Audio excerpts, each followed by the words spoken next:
Hello, and welcome to the 10 Dimensions of Wellness podcast, where we explore the many ways we heal, evolve, and come home to ourselves.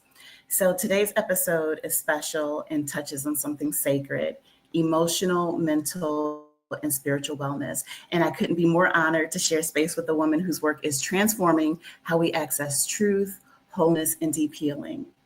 Dr. Makeba Morgan Hill is a spiritual strategist, sacred space holder, best-selling author, and the visionary behind the Living for Love philosophy.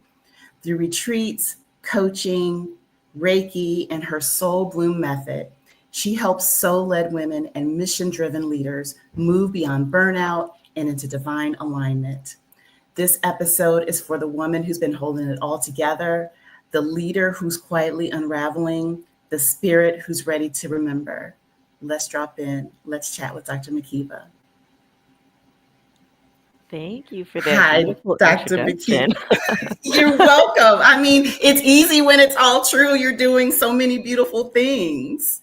Thank And I you. remember I started following you on Instagram, and I love your posts. I love your work. I love what you stand for. It spoke to my soul. And I DM'd you on a whim. It was cold, and I was just like, Mhm. closed mouths don't get fed. Let's see if she says yes to an interview because I would love to talk with her. So thank you Yes, so yes. much. Of course, I'm excited, delighted. And I follow you Yes. as well. And so, great Yes, minds and great hearts connect to do big things. I'm very absolutely. excited to talk to you today. Wonderful. So let's start at the beginning before all the titles and Mhm. tools. I know there was a moment your soul, your spirit whispered, something has to change. Can you take us Mm. back to the moment your body and your soul first let you know something had to shift? It's hard to go back to the moment because I know that there were silent whispers throughout my life. There were um, hints and just things that came up, and when I think back to it, I'm like, oh yeah, that was part of it. Like the Mhm. first time I did yoga and actually liked it. Like I was in Cancun and I was at the beach and I was having this bad back pain, and this woman was offering yoga, and I was the only one that took her up on it. And I Mhm. remember doing child's pose and feeling like, "Oh my god, this is it. This feels so good in my body." Mhm. I knew for a long time that I was not happy in my career necessarily. I mean, it was fine. It was paying the bills. It was Right. lucrative. In my marriage, I mean, it was okay, but it was not a big passion party. Like it wasn't the love Right. story that I thought I would have and experience. And I just overall was not sure what my purpose was or what the next steps would be, and lived constantly in a state of worrying about tomorrow, worrying Right. about the future, worrying about if I was going to miss out on something. I remember being 16 years old, and this is really to think about it sounds crazy, but I remember at 16 years old thinking I was going to die a virgin. Why am I 16 years old worrying Worried about that. about that? Yes. So Yeah. it was for me a life of just constant worry and anxiety, which led to me taking medication. Like I needed to use Zoloft periodically to Yeah. stabilize myself. But what I realized is that the medicine was helpful, but it was the things that were outside of me and my mind space, the things that were programmed in me that really needed to heal. So Right. to go back to your initial question, I would say again, there was really no big aha moment that something needed to change. It was just kind of a constant feeling of not being satisfied, like in Yeah. search of satisfaction. But there was a big boom moment where it was like, oh, this is who I am and this is what I'm supposed to be doing. And that happened after learning Reiki. It was crazy. It Yeah. was a Reiki attunement. It opened me up, and I started getting very clear messages from my spirit guides and angels. I didn't even really know that was a Yeah. thing. And a week after, it was like, you are Dr. Makeba for love, and you're here to bring love and light and all of this stuff. And it was um, amazing to have that kind of clarity. Yeah, that's beautiful. And I noticed when we talked the first time several months ago, I realized that we had similar stories in that way, in Yeah. that there was just quiet. You knew something was happening, but you couldn't name it. You couldn't Yeah. put your finger on it. And even the questioning, because when it happened for me, I was like, what I'm supposed to do, huh? Right. And then the reactions from my family, they're like, well, what's that and what's this and how are you going to survive and all that stuff, having to Hmm. like deal with it all. But what cracked open for you when you started exploring the energy work with Reiki? So uh, it's funny because when it happened, when I got this message, I was so excited and so ready for it that Mhm. it was like, I'm gung ho all for it. Let's do it. So I was ready. Right. And ready meant really showing up as crazy to my family. Crazy and delusional. Yeah. Delusional. So I think it's very Yes. appropriate that this conversation today is about mental health, emotional health, and all of those things, because a Hmm. lot of the people in my life, my boss, for example, thought that the reason that I had opened up in this way is because I was getting divorced. I had initiated a divorce. And I'm like, dude, I am the happiest I've ever been in my life. But he was thinking that I was maybe losing my mind because Mm. of this, because I was getting divorced. My Right. mother, she was like, what does this Reiki, what is this energy work? Who are these people you're talking to? Like, she was so real, like, concerned. But when I Concerned. look Yeah. yeah, very concerned. And when I look back, I would have been concerned too. Like, I was really super hyped, super excited.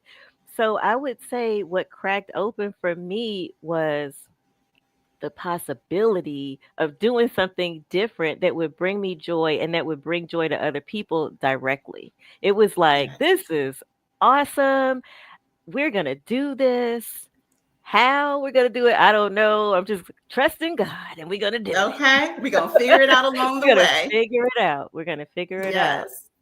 Yeah. It's It's so been a funny that you journey. mentioned your boss thinking that your divorce was the catalyst for all this change. Because I remember when I went to the doctor for my depression and anxiety, I was talking to my doctor and I was telling her how I was feeling. And she goes, well, she was like, didn't you say you broke up with your boyfriend last summer? Like maybe that. And I'm like, huh? I Right. was so disappointed in her, and she was a woman. I'm like, sweetheart, it doesn't Yeah. all have to revolve around relationships and men and all that stuff. This is Hmm. something. So, yeah, that like triggered something for me when you Agreed. said that. Agreed, So, agreed. My let's mother talk. thought it was because I hit my head. I fell back and I hit my head on the deck, so she thought, "What shook loose and caused you to go She crazy like this?" seriously. Yes, yes. So Wow.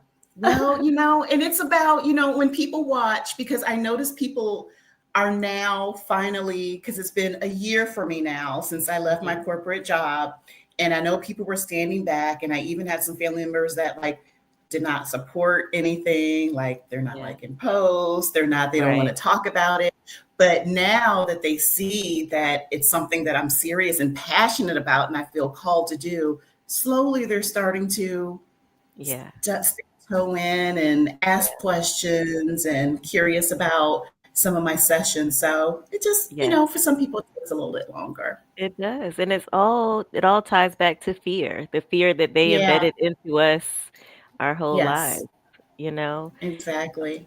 My mom was just really afraid for me that all of this success that I built up, all of the money and the house and the family, like all of these things that I was letting it Hmm. go, and she was really afraid for me about what was going to happen. So I don't blame her. I Yeah. just know that that is one of the reasons that so many of us get into this predicament is because the people Yeah. surrounding us embed their fears in us. So shaking free, Exactly. shaking loose it's hard. It's hard, Yeah. but sometimes when you get that message, it's like, whatever, we're gonna do the you hard have to thing. listen. We're gonna You're do the gonna do hard the thing. hard thing. Yep, you Mhm. do it scared. Yeah. There are days where I still, get scared. Yes. It's not like it's Yes. a smooth path. It Yeah. ebbs and it flows. And there's days where Yeah. I'm like, girl, what did you do? And then there's other Same. days where I'm like, I'm so happy I made this choice. So it just Same. depends on the day. Same. Same. Yeah. Yeah. Uh, so let's talk about emotional healing because Mhm. it's often the layer that gets overlooked, but I feel it Mhm. holds the most weight. When someone is just beginning their healing journey, what's the first Mhm. thing you tell them about emotional release? Mm. Mm. The first thing I tell them is that it's okay to feel your feelings. Yeah. I work with a lot of women in particular, and women who have been told that it's weakness to show feeling. Yes. Also, women who believe that emotion is sadness, like or a certain thing, like being Hmm. sad or crying. But emotion, there's a range of emotions. Right. There's, anger is a big one. And we have been programmed to think that our emotions are a weakness. And so, one of the first things that I tell people is that it's not. Feel your feelings, be Yeah. very open with yourself and with others about how you feel, and don't worry, like, you're not too sensitive. You're Right. not all these Right. things that people have told you are a problem. I find Right. this a lot in women in leadership roles. You Hmm. cannot show your feelings. If you feel like crying in a meeting, don't do that because Right. we don't cry in meetings. And that was me. Right. Like, You're a weak we leader. don't cry. We don't cry in Yeah. meetings. So yes, emotional healing I feel is core for sure. And it's just tapping into your, we talk about energy, body, and that emotional layer. So I advise Hmm. women to start with meditation. Yeah. Start with meditation. Um, get comfortable with your body, get comfortable with your spirit, and that'll help you melt a little bit of the Yeah. wall that you put up around your heart. Right. It's and we grew up in the same generation, so I'm sure you have similar experiences where when we were children, stop crying or we Yeah. weren't allowed to show anger, because Right. kids get angry with their parents or Right. hurt feelings. And that was the one thing that I was really adamant about when I was raising my daughter, is telling Mhm. her that she was allowed to feel what she felt. Yes. And if I upset her, she was allowed to, in a respectful way, say, Mommy, that hurt my feelings, or Mommy, I Mhm. feel sad. And Yeah. it's about, unlearning all that stuff Yeah. that unfortunately our parents didn't know any Right. different, Right. Right. but thank God that we're the generation that's starting to break some of those chains and allowing those feelings to evolve. We're human. We're supposed to feel all these Agreed. things. It was given to Agreed. us. Agreed. And I feel like the biggest challenge is with our men. Mm, yeah, Showing their emotions, as little boys, don't cry, man up, all of right. these things that they're told to do. And then they get into relationships with other people, and it's an imbalance there. You have the Yeah, person who wants to share their feelings and the other who's just not willing to be vulnerable. It right. creates a lot of stress and strife in our relationships with other humans, Yeah, whether it's a male and female relationship or whatever, same yeah. sex or family relationships. When you're not able to be your emotional self, then you're Hmm. hiding a big part of you. You're suppressing a big part of you, and that Right. causes us to lash out. It causes physical disease in our body when we hold in our Yeah. emotions. Yeah. And we're literally not allowed to be who we are Absolutely. innately, Absolutely. naturally. So that's, Exactly. yeah. Yeah. So you work with so many high achieving women. What emotional patterns do you notice that show up again and again and again? Um, ooh. So several patterns. Okay, the first one is not feeling like they're enough. Like there's Mhm. something, just this constant striving for more, to know more, to feel more, to have more, to be more, this sense of inadequacy Yes. often, and this lack of satisfaction. So definitely the feeling that I had as a high achieving woman in my Mhm. career, and this feeling of sometimes not belonging or not fitting in. So Yes. like a circle trying to fit into a square Yep. pocket. And even though they are successful on the outside, there's just this feeling of something missing on the inside. So Yeah. that's what I see most often, and not really knowing what it is, not knowing how to tap into it, which is frustrating for the high achieving woman who knows everything. It's We like, what yes, is yes, it? and there Yeah. and we solve problems, and We we know solve all of problems. that. Yeah. Yeah, Yeah. it's like really frustrating. So that I think is the biggest thing. And I also find that a lot of them either are needing some medication or Mhm. they are running away from the medication. It's like, someone has told you you need some medication for this. Yes. But I believe that medication helps to knock the edge off, but I also believe that we need to get to the root cause of it. And for most Absolutely. of those women, that means figuring out what your purpose is, because that's usually that missing link, is not really understanding why you're doing what you're doing. Like, Yeah. why am I in this job if it's not satisfying me? Why am I in this marriage if it's not satisfying me? Why am I Right. just going through the motions to no end? What's the purpose of this life? What is my So we get in our heads about these big life questions, and it creates anxiety, it Y creates depression because we just don't feel complete. yeah, and especially when those things did serve us before and Mhm. did make us happy before, and Right. all of a sudden you're this different place, because I had been in my career for 30 years and I Mhm. loved what I Yeah. did, and then Uh-huh. just over, like, the last, maybe 3 to 5 years, something was shifting, Yeah. I wasn't Yeah. as, um, dedicated to it, Mhm. Mhm. it wasn't filling me up Yeah. anymore, and that made me scared because I'm like, well, what else? I'm going into my 50s. I can't make this shift now. Right. But I had to save myself. Mhm. Yeah, Absolutely. Absolutely. yeah, I agree. I feel like the desire to do something different sometimes comes on so strong, there's nothing that you could do about it, and it's like, where this came out of mhm, left field. For yeah, me, in my career, I remember it was before COVID.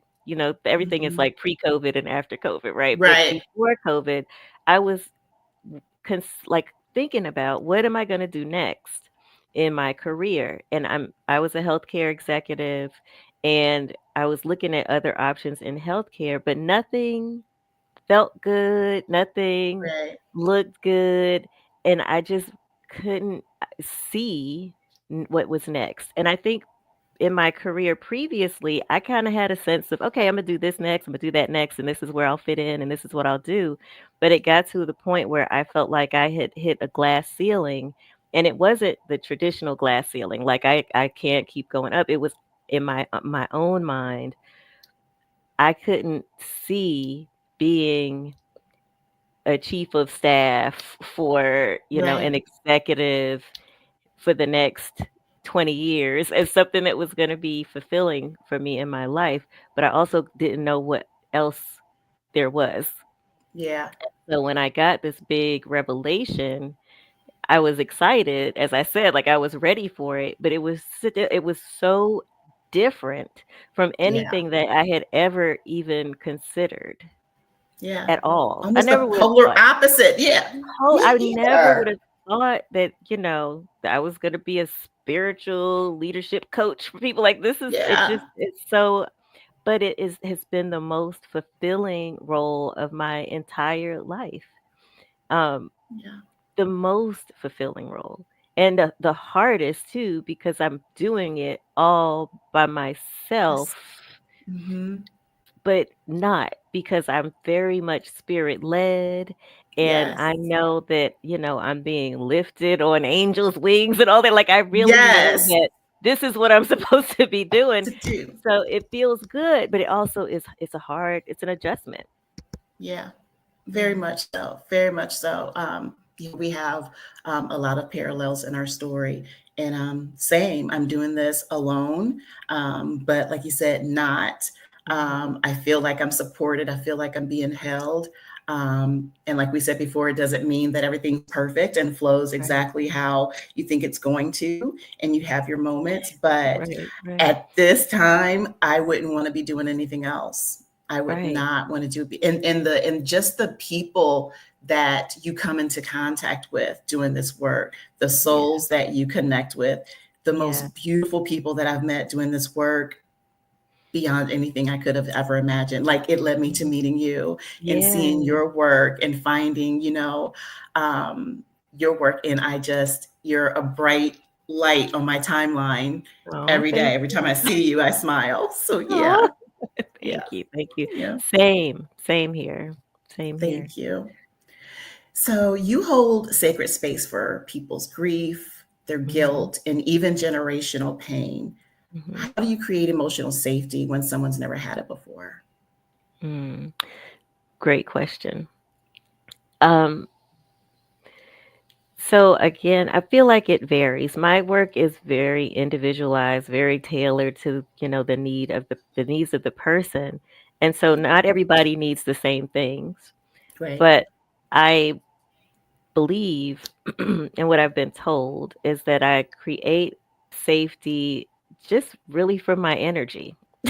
So Yeah, you have to. I Yeah. I hold space in person. I have a studio here in Atlanta, so people come into my space and they're allowed to be who they are, to cry, to come late if they, not rush Hmm. in like, oh God, it's so late. No, the spirit will get you here when you're supposed to be here. So I help Yeah. people soften into understanding that everything is as it should be. Everything happens as Yes. for a reason. This my space is a soft place to land. Rest your head on my shoulder if you need to. So I Yeah. think creating just an open, clear space for them to be, whether it's in person or online, whether it's in Mhm. a small group, large group, or whatever it is. I believe that what I contribute or what I might one of my gifts is allowing people to melt into me. Like I'm Yeah. here to help offload whatever is heavy for you and Yeah. I can handle it. I'm designed for that. Yes. Yes. I've never thought about it that way. Yeah. We're designed for it. That's why we were called for this work because Spirit, God, the ancestors know that we are the people to handle it, that can carry Yeah. it for them. And Yeah. that's why we've had the life experiences that we've had, the experiences that all the experiences. That's why we're still going through it because we have to be Yeah. able to share with people that it's a journey. And Yeah. as part of this journey, it doesn't mean that everything is easy because we came to Right. this earth to have the human experience, and the human experience involves enjoying the full spectrum of emotion, the happiness, Yes. the sadness, the joy, the sorrow, all of it. We Yeah. chose it, and that's what we're here for. Yes. And And that's what we're helping here people for. to accept that that's what we're here for is part of my job. I know that that's part of Yeah. my job. Yeah. So let's shift to the mental space because Yes. our beliefs shape how we show up in every part of our life. Mhm. And you talked about softening internalized pressure. Mm. Can we unpack what that looks like? So that is hard work. Mm, Hard work. Um, so where shall we begin? So there are a couple things that I would like to be able to cover when we talk about mental health, mental mhm. stability. One of the doozies is just anxiety in general. Like Yes. anxiety is basically a result of people weighing you down with stuff and you fighting your way out of it and just being afraid. Um, Mhm. and that's a tough nut to crack. And what I do, and what I believe is the way, is to help people tap into their higher self, Yes. to tap in to their higher self. And so I spend a lot of time with people helping them to understand the language of their higher self, because the higher self communicates differently for all of us. For Yes. some people, it's the way that you feel in your body. For some people, it could be gestures that just come out of the blue. For some people, it's a very quiet voice. For some people, it's a very loud voice. And it can be missed and misconstrued. I think when we talk about the mental piece, a lot of us have been conditioned to look outside of ourselves for healing and Yes. for help. And so I try my hardest to help people focus within so Yes. they can calm their mind, connect their mind with their body and their spirit so they can hear the truth or feel the truth in their body.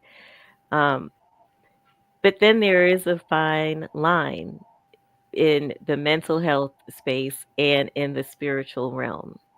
Yeah. And that it comes with people tapping into their spirit, tapping into their gifts, and then hearing things more loudly, feeling things more loudly, knowing things more loudly, and it can appear to be a mental breakdown for some Yeah. people.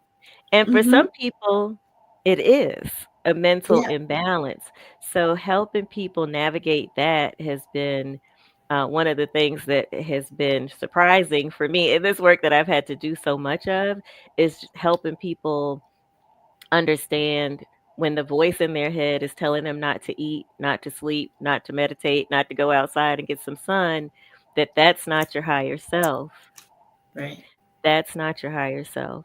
When you're just depriving yourself of all of those things that recharge your spirit, that is whatever it is trying to keep you in a broken space. Yes. So that, I think, is something for all of us to consider when we're thinking about our mental health, our emotional health, our Mhm. physical health. It's all connected. So it's really hard for me to separate them Yeah. completely. But when we talk about mental health, I want people to really discern and consider if what's going on in their mind is real or not. And in order to do that, I try to take them back as much as I can to the higher self. Yes. Yes. The higher self only wants what's best for you. The higher self will never lie to you and make you believe that you're not good enough, or like you said, or you shouldn't eat, or you shouldn't do those things Right. that help you grow and evolve. Right. Um, and I really align with the whole. And sometimes the breakdown, I know for me, my breakdown was necessary. Yeah. My breakdown Absolutely. was the pivot for me. I had to get still, Yeah. get quiet. I had to take that medical leave and just Hmm. not have work interfering with Yeah. whatever was going on inside of me. And It was tough to go through it, but looking at it from this side, it was absolutely necessary for me. I wouldn't be here today yeah, without it. exactly. Did I tell you I had a medical leave as well? I don't think you did you? I did. Oh my I goodness, did. yeah. I did. And it came after my Reiki attunement, after all the things. I opened up like, "What?" Yeah, And I told you my mom was nervous about me, my boss was nervous yeah. about me. He called HR, he was like, "Something's going on with Makeba, she is, tripping. I think it's because her husband is leaving her." And I'm like, "No, I'm the one leaving and I'm happy." But he was like, "Yeah, she's different. Something's going Yeah, on." And so they yeah. were like, "Yeah, you need to take some time to get your Sometime. mind right." So so they connected me with this psychiatrist. And it's funny, I like to tell this story because he's an old white guy. He had to be 80. Like, he was an old psychiatrist, been around for a long time. Maybe he was 75. I'll give him the benefit of the doubt. But when I arrived at his office, and I was like, "Really, God?" I was like, "God, is this part of it? I don't understand. Mm-hmm. You said it was gonna be easy." Like, all these things were coming through to me. But I was like, "Okay." My mom was stressed out that they put me on medical leave. Like, "What are you gonna do?" But when I got to the doctor's office, he had these Japanese paintings all over the wall in his office. And Reiki is a Japanese healing art. So Yes. automatically in my mind, I was like, wow, he may understand Reiki and this attunement and all of that. Yeah. So when I got into his office, I had to do this test online, and he was like, well, based on this test, you need medication because you're a little bit too happy. So he thought I was having like a Like a manic manic. episode. Yeah, Okay. like Yeah. everything was beautiful, rainbows and sunshine. And so that can't be because humans are not supposed to be that happy, right? So I told him, I said, well, this is what happened. I had this Reiki attunement. You're familiar with Reiki? You lived in Japan. He was like, well, yeah. So he was open. And I said, Yeah. well, let's, take a week or so and see if you still think I need medication. Because he was like, we're going Yeah. to give you some medication. He said, okay, no, we won't do this. And then later that week, I met this random woman who was a Reiki, not a Reiki, a yoga instructor. I went to her class. I felt my spirit was leading me to this class, and I wore this yoga outfit that I didn't usually wear. It was like a hot pink top and these galaxy pants that I never wore together. And I went to her class and I'm doing yoga. And at the end of yoga, during Shavasana, when we're resting or Take deep whatever, breaths. Mm-hmm. my feet like pushed out this.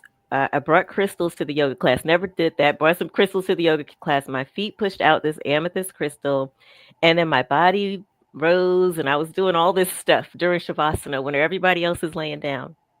And at the end of the class, I went up to the yoga instructor with my crystal, and I said, "I'm being told to give you this." And she was like, "I've been expecting you." That was so weird to me, right? She said, "I've been expecting you." She said, "Before I opened this studio, I had a vision of a woman in this outfit, like these colors, this combination. Wow. What do you need?" And I told her what was going on with me. And she said, one of the things that she does is she helps psychiatrists understand the spiritual awakening and what happens with people. And so she did some shamanic work with me. She talked to my psychiatrist, and everything worked out. I was able to go back to Yeah. work, and it was cool, but it was all by design. So I Yes. knew at that point, okay, this is part of it. I had 5 weeks to not worry about that job, to think about, what was next, to be one with the spirit. It was very, Right. very exciting and beautiful. So I have no regrets. And and that's one of the things I try to tell my clients too. It's like everything happens for a reason. I cannot tell you what's going to happen on your path. Right. I don't know. It's yours. But what you need to understand is that a lot of this is by design.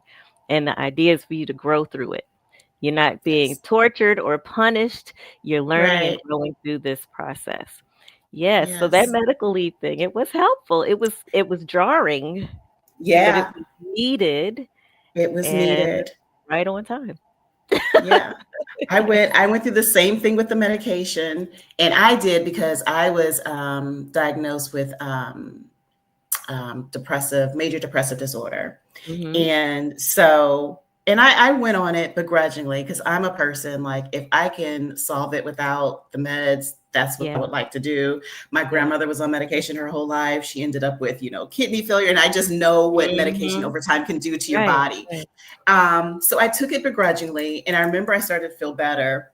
So I took myself off. I was like, I feel good. So let me I take know. myself off of it. And I did like a little experiment. Mhm. And like a few days later, I was like back in that thing. So I want to make sure that I tell people that if you are prescribed something from your doctor, please Yes. at least give it a try and stay on it and follow the plan because I did not listen. I really did need my medication. Mhm. But medication isn't the only answer. It's medication in conjunction with your meditation practice, with your Yes. yoga, with your Yes. Reiki, and all these spiritual tools that we have. Mhm. So, Mhm. yeah, absolutely. Agreed. I did the same thing Yes. with the Zoloft. I was at one point, I don't know how soon it was after I started using it, but I felt like I wanted to skip. Like I just felt really light, and I was like, "This is good. I don't need this medicine." And I took myself off of it for a little bit, and I was like, "Oh yeah, yeah, yeah. I need it. It was Yeah. helpful, Yeah. and I'm Yeah. looking So we forward to almost the rest needed to of do it." that. We almost needed to Yes, be hard headed in order yes. to understand what the medication was doing for And I us. think that's with, the high achievers, like, we I know, got we this. got this, Yeah. but it was helpful, and I agree, I believe that medication is really great for stabilization. You stabilize, Hmm. but then you also have Yes. to tackle all the other aspects, the mind, the body, and the spirit together. Yeah.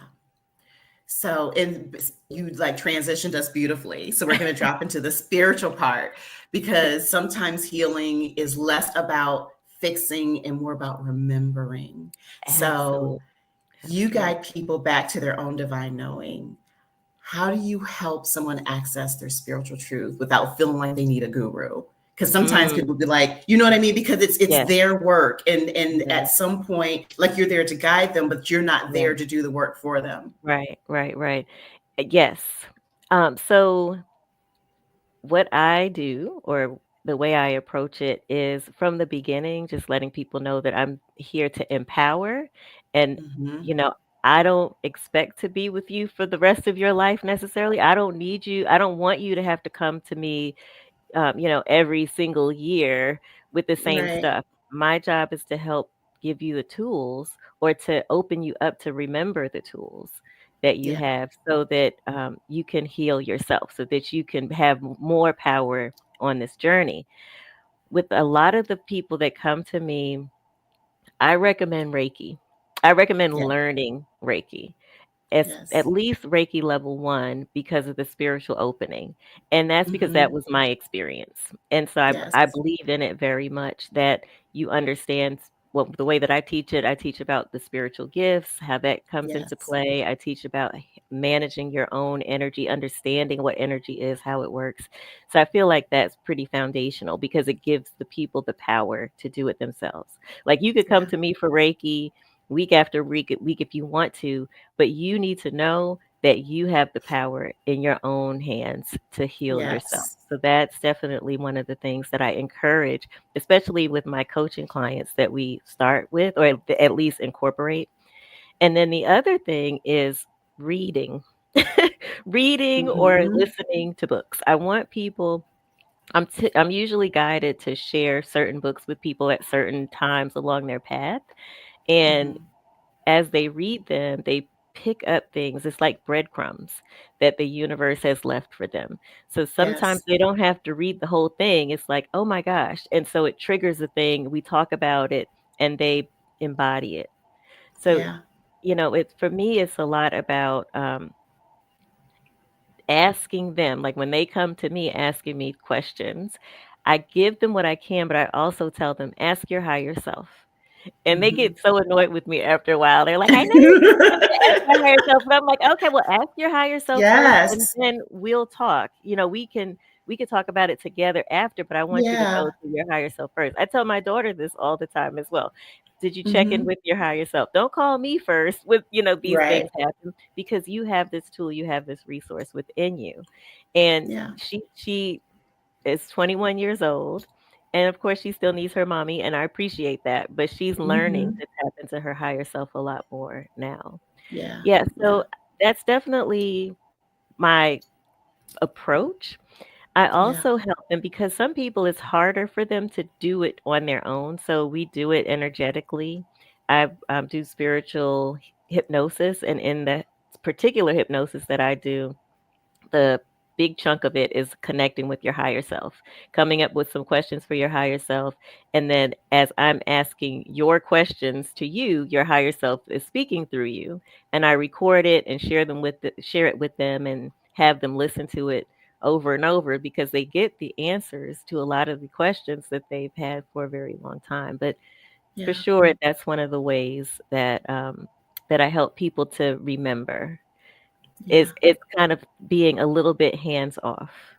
I can take you to the water, but I'm not going to feed it to you. Mhm. And you cannot Mhm. rely on me for your healing. You have to rely Right. on you, tap into your knowing. It's almost like a spiritual parent. It's the same Yes. way we parent, you know? Yes, Yeah. yes. It for me, it feels like I got a message, I guess it was last year, that I'm a divine mother. So I'm one of the divine Mm, mothers out here. So yeah. a lot of the feedback that I get from my clients is that it feels like a mother's Yeah. touch. But what I've also found that's hard for me as a divine mother is when your children wanna be all independent, and then they, like, leave Mhm. you, and so they're going Yeah. through their teenage phase or whatever in their journey, and I have no control over that, and I don't need to, Right. but that was one of the things that I had to adjust to. It's hard Yeah. saying goodbye, but I also know that it's necessary because Yeah. I'm not here to be your guru, like you said. Right. I'm supposed to be a guide. I help as much as I can, and then you go on to the next person. And my prayer is Absolutely. that you remember to tap in, that you Yeah. hear, that you know that you have the power. And, if they need me, they can always call me, but I'm not there to be their savior. Right. Right. Mhm, And people can often get that misconstrued. And I relate to the reading. It's very important.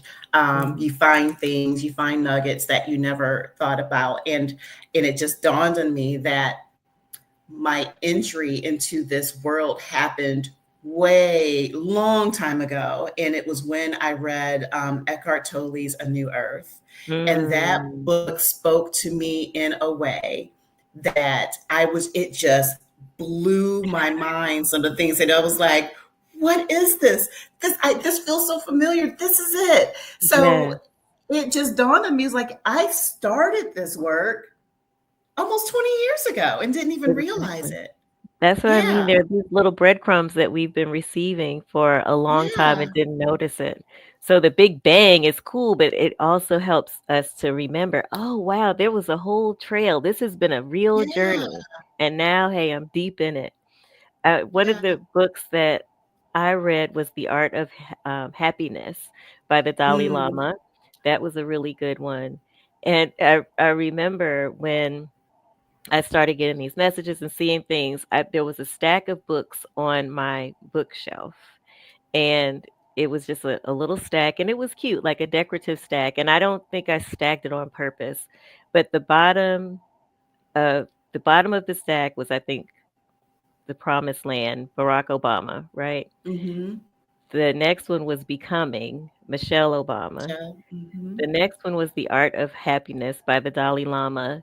And then the top one was Finding Makeba, this book that I found many years ago. And so it just was all like, this is your A story right here. journey. Yeah. This is the journey right here, right in that stack. It was, you can't make this stuff up. When you start paying Yeah. attention to the signs, the symbols, the synchronicities, all of those things, there's Yeah. no denying the power of the spirit. There's no denying the power of the Yeah. universe. There's no denying the power of God. Whatever you want to call it, um, Right. there's no denying it. Yeah.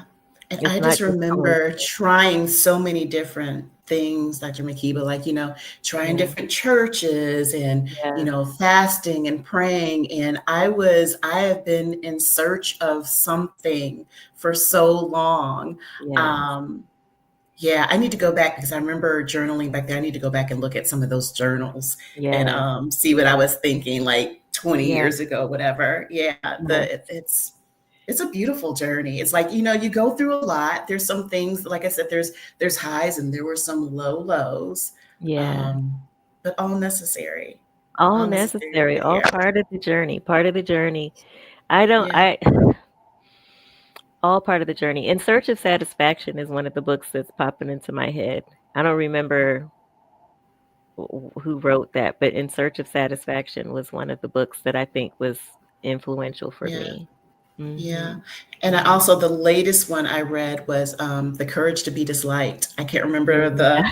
the author of that Nice. one either, but I love the way it was formatted because it was basically like sensei speaking to Mm, his student. The whole thing, it was a conversation throughout yeah, the entire book, and it was like amazing. I think I might have to go back and read that again. But that's a good yeah, one. yeah, That's a reading's good so one. important. Have you read Yeah, Conversations with God? That's one of my favorite I series. haven't. I That's a haven't. good one. That's a really good Okay, one. I'll Now, check one that of one the, out. so you mentioned churches, looking for churches, and one Uh, of the things for me that has been interesting since moving into this more spiritual version of myself and my mhm. understanding is noticing and seeing some of the similarities or parallels in the spiritual community that Uh-huh. you might find in the religious community in terms of, structure. You have to do it this way in order to do this, like very structured and rigid about, Right. all of these things. And in my spirit, I know for sure that's not necessarily true. Yeah. We cannot box God in the Right. way that the church did. Yeah. With spirituality, we can't box in our ancestors and our spirit guides, Right. or however, it's not there to box them in. And then the other thing that has been an interesting discovery for me is being fairly new to this as well. Like you said, you left your corporate job a year ago. I left my corporate job Mhm. a year and a half ago. But the big spiritual awakening happened for me 3 years ago. And in that Mhm. 3 years, it's been a very rapid ascension. And there are Right. people who've been doing this spiritual work for 20, 30 years who are not quite as open to people who are newer to this journey. And what I've learned is that really there's no hierarchy in the spiritual world, No. and that when you do come online, when you remember that Right. you bring with you all of the knowledge, all of the experience that you've had from many, many lifetimes. It's not just in this lifetime. So age doesn't matter. Right. Your specific length of time that you've been doing this work doesn't matter.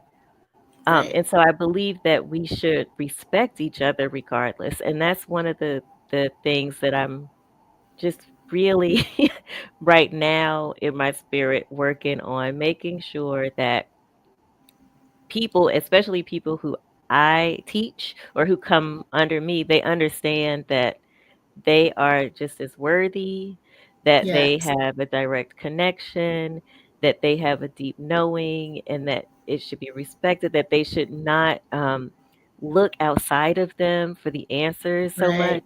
They should follow their own gut, their guides, their knowing, or whatever, but it's really what's within us that's Yes. important. Yeah. And Yes. but then you talked about the book about being disliked. Like, I feel like even being okay with being disliked or being okay with not everybody agreeing with you or Right. believing what you say, it doesn't matter. It really Right. doesn't matter as long as Yeah. you're well with your spirit. If it's well with your soul, then it's all Spirit. good. Right. Yes. It is well with my soul. And that Uh-huh. was one of the hard things for me, is coming to the decision for myself and the understanding for myself that traditional church, traditional religion wasn't something that spoke to me. Mhm. Um, like you said, the hierarchy and the who's it just didn't feel good in my spirit. Yeah. And that was one of the challenges I had in my relationship, because I was in a relationship with a man who was very much a part of the church. He Yeah. ministered and did all those things. And I knew that if we continued, I would be forced to put the mask back on. I Right. would be forced to pretend that it was okay. Yeah. And I love God is everything to me. He Yes. is me. I am him. I am her. Amen. But to have to sit and pretend that I agree or that this resonates with me, I couldn't do it, Yeah. Makeba. I just couldn't do that to myself. I Yeah. couldn't live the rest of my life knowing in my heart, knowing that I knew the truth about Right. me, Right. and Right. having to put that away for someone else. I'm like, I'm not going to Yeah. do that for the second half of my Mhm. life. I know. Not going to happen. A lot of the women that come to me are in a similar space. They love Hmm. God, have been involved Yeah. with the church one way or the other, have experienced hurt Yeah. through the church. Some of them, a lot of them come from families who are very dedicated to the church, and it Yeah. feels like you are losing a part of yourself sometimes when you break away, and it's hard. But, Yeah. and I think it has a lot to do with just being programmed, as I'll use that word a lot, being programmed to believe that the only way to God is through these structures. So once Yeah. you Yeah. hear Or that through another illusion, person, or to another you know? person, Yeah. yeah, or that somebody is closer to God than you Right. because they went to school or because they pastor a church or for whatever Right. reason. I feel that and we're talking about church, but I feel the same way about some of these spiritual people too, who are like, you got to go to me in order to Yeah. get to here. Oh, the No, egos are the like egos. out of this world. And it's like, and it's Yes, all about death to the ego. It's right, about, killing right, that. right, right. Yeah, I found Yeah, that too in this space that there are just some people I'm like, hmm, I don't know what the reasons are for you, but it doesn't resonate with me. right, So I'm just gonna go over here. Yeah. right, right. I'm gonna do me. I'm gonna do me. Yeah. You do you. Yep. I'm You gonna do do me. you. You I'm do gonna do you. me. But yeah, the church Yeah. piece is a tough one because Yeah. especially for those of us who love God, and it's like Yes, there's a guilt almost. There was a it's guilt in guilt. me for It's a long guilt. time, and I felt like I'm like, and I, like God doesn't already know, but I was talking to him like, I'm not abandoning you. I Right. still, I still worship you, and I thank Him every day, and it's, and I know I don't have to convince God, but I went through this thing where I was trying to convince God that I was still, we're Yeah. still good. Yeah, Yeah. exactly. Exactly. And Hmm. it's not even just about you and God, it's about everybody else around you too. They're like, "Ooh, what's Yeah. she doing?" And Yeah. Hmm. yeah. Yeah, yeah, that Yeah, could be a whole nother conversation about what absolutely. some people in the church think about people like you and I, and what could be the cause of that, and all that good stuff. Right. So I won't Right. go there, but It is all so love. It's all love. it's It all for me, love. it all Yes, it goes is. back to love. We're all on our own little Absolutely, journeys. So you do you, Imma do absolutely. me. Lava do me. Imma do me. So we're going to touch on collective healing really Okay. quickly, Mhm, because we talk about that wellness not being a luxury for us, but a birthright. How do you mhm, help people truly believe that? Because I think, and we talk about rest and wellness, it's almost like people feel like they don't deserve the rest, or mhm, that they're mhm. lazy if they're rest, or wellness is for Yeah, them, not right, me. right. So I think for me, it's a lot about communication. I talk a lot, I post a lot about what it Hmm. means to rest, what it means to heal. And I think that um, the first thing is removing the layer of cost for things, like having Hmm. to pay for things to get the wellness. Yeah. Rest doesn't cost a thing. Right. Going out and taking a hike does not cost a thing. Um, Right. so I really just through encouragement, constant encouragement to do those things, showing people how I do it, showing people how it affects my mood, I think is a big Yes. part of it as well. So I know one of the things I'm here to do is to be a light. And being a light means showing the way, like showing through doing. And Yes. I can talk them to death, but I also have to show them and create opportunities so they can see. So that's why I do my sound baths and my sacred Yeah. gatherings and retreats and all of those things so people can come together and actually experience it. And then I Right. do try as hard as I can to within reason to make things affordable. So I have multiple Yeah. tiers of things that people can participate in because not everybody can afford a Right. $5,000 retreat, but you don't have Right. to. Right. You don't have to Right. in order to get the healing that you need. Yeah. I had someone reach out to me because, I had just posted about the floating sound bath that I did, and she Mhm. DM'd me and she was like, I'd really love to attend one of these. She was like, but I looked at the prices and I was like, OMG, I can't afford that. And I was like, well, my prices or in general? And she was like, Well, she was like, I saw one, and she sent me a screenshot, and they were charging like $195 per person. And I was like, Mhm. well, that's not me. Like, that's not me at all. I was like, Uh-huh. my whole purpose is to make it affordable. Like, and I Yeah. had Cammy, doing my numbers for me. She's like, girl, you losing money. I'm like, sometimes it happens, It's the but price of the thing. Yes. it's the Yeah. price of things. And for me, it's like it's so important to be accessible and to allow people the opportunity to experience things like that. That's the whole point of this Right. work, and I couldn't Right. imagine. But yeah, being accessible, affordable, and Mhm. letting people know that there are ways that can fit your budget, that Right. wellness can show up for you. So Right. yeah, highly agree on tiers and opportunities for people at different Yeah. levels. Yeah. Yeah. We So all let's need the close out healing. with so we all need the healing, especially us. And I Mhm. feel like, and I've said this on my last couple podcasts too, and I know I'm reiterating, but I truly believe that there's an awakening happening, especially for Black women, women of Mhm. color. It's like Yeah. the collective is tired. We want something else.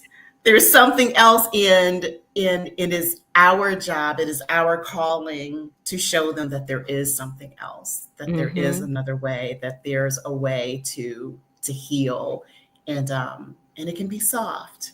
It can be Yes. soft and it can be Yes. gentle. It Yeah. needs to be. Yeah. Yes. But it also can be tough. It And, can be tough. that's I think one of the things for me is when we talk about the rise of the divine feminine and, Yeah. the rise of the Black woman and all of those things, that we should not confuse femininity with softness because we are Yeah. tough. We're tough Yeah. as nails. I cannot Hmm. imagine a man giving birth to a child. I say this all the time with my girlfriends. I'm Knowing like, please, or even have labor, cramps. right. And also, our role as mother when the children come, like babies come, that is a very tough Hmm. role to be in. So it's Yeah. balance. It's Hmm. balance. And I think that um, in this rise of the Black woman, the rise of the divine feminine, we are encouraging balance. Those Yes. of us who truly understand, which is why we're helping people with their vibrations, why we're helping get Right. them in alignment, because it's Yeah. about getting the masculine and feminine within each of us into alignment so we can Yes. come and be firm and strong in who we are and why we're here. Yeah. Ugh. I It's know. hard I work. It's know. hard work. And you're right, Yeah. we're tired. We are You're tired. tired. And Yeah. it's time, but Absolutely. It's it's time. time. Mhm. We're here. We're here. So we're going to close with some soul, some Okay. final thoughts to speak to the woman who's ready to bloom but afraid to begin. What Mm. would you say to someone in their spiritual winter, a season where nothing seems to be blooming? Mm. Mhm. Uh, oops, did I lose Oh, her? there we go. Here you go. Did you see? There we Um, go. Yeah. mhm. I would tell her, for the woman who is waiting to bloom, afraid to bloom, feeling like nothing is going like it should, Hmm. to be patient, to be patient, to have faith, and just to know that everything works out as it Yes. should, to listen to the voice within, the quiet one that's not beating you up, that's loving you, that's comforting you, to look around you and see how things are changing. Know that with every season, there are cycles. It's not going to be dark and dreary for long, but you got to see Yeah, your way out of it. See your way out of it and know that you have the power to do that. absolutely. And 5 years from now, Dr. Makeba, what do you Mhm. hope someone still remembers from listening to this conversation? Mm. I hope they remember that they have the power, that they have the power, that there is nothing in them that is keeping them from God, Yes. at all. That they have a direct connect and they need to tap in, and that they believe it firmly in their spirit, that they've experienced it, they know it, and that they can Yes. attest to it. Amen. Mhm. Amen. Thank you so much for this conversation. This was nourishment to my soul. I appreciate you being on here. And before we go, I want you to tell everyone where they can find you. They can find me on my website at Dr. Makeba 4, the number 4, love.com, or on Instagram or TikTok at Dr. Makeba 4 love 222. Thank you again. I loved this conversation. I Thank appreciate you you. so You much. too. Thank you so much. Bye bye. Bye. Take a deep breath with me. Yes, what a gift. What a gift to witness the wisdom, the softness, and clarity that Dr. Makeba brings to this world. If this conversation stirred something in you, an ache, a knowing, a remembering, please honor that. Again, you can connect with Dr. Makeba and explore her offerings at her website. And don't forget to check out her upcoming book, Bloom in Any Season. If you were moved by today's episode, please share it with someone who needs to know that healing is not only possible, it is sacred. Until next time, may you tend to your soul, trust your light, and know that you are never behind. Thank you.